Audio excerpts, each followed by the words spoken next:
संसद के बजट सत्र का दूसरा चरण आज से शुरू हो गया। करीब एक महीने के अंतराल के बाद शुरू हुआ बजट सत्र का ये चरण 2 अप्रैल तक चलेगा। प्रधानमंत्री नरेंद्र मोदी ने आज उम्मीद जताई कि इस सत्र में संसद में स्वस्थ बहस देखने को मिलेगी। यूं तो इस सत्र में सरकार कई अहम विधायी काम निपटाना चाहती है, लेकिन सबसे ज्यादा अहम होगा जीएसटी विधेयक को पारित करना। प्रधानमंत्री ने आज उम्मीद जताई कि बजट सत्र के दूसरे चरण में जीएसटी विधेयक पारित हो जाएगा।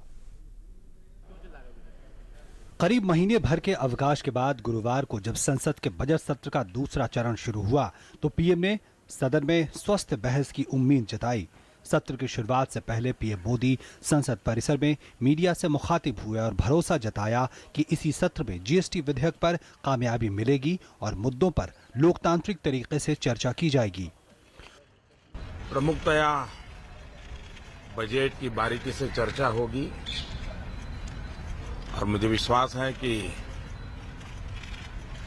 संवाद का स्तर, चर्चा का स्तर बहुत ही ऊपर जाएगा और जो देश के गरीबों के लिए काम आने वाली बातों पर ध्यान केंद्रित करने वाला होगा। गौरतलब है कि जीएसटी को देश में अब तक के सबसे बड़े कर सुधार के रूप में पेश किया गया है। ऐसी उम्मीद जताई जा रही है कि इससे जीडीपी में कम से कम 1% का इजाफा होगा। सरकार की योजना संसद में केंद्रीय जीएसटी विधेयक लेकर आने की है। इसके पारित हो जाने पर विभिन्न राज्य अपनी विधानसभाओं में राज्य जीएसटी विधेयक लेकर आएंगे।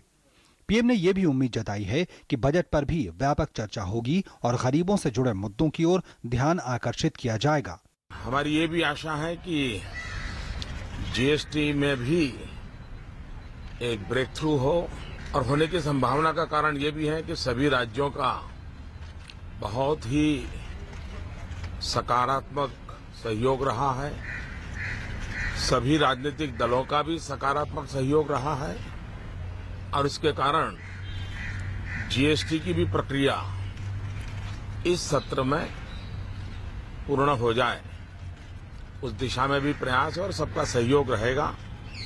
2 अप्रैल तक चलने वाले इस सत्र के लिए सरकार ने भारी भरकम विधायी एजेंडा तय किया है।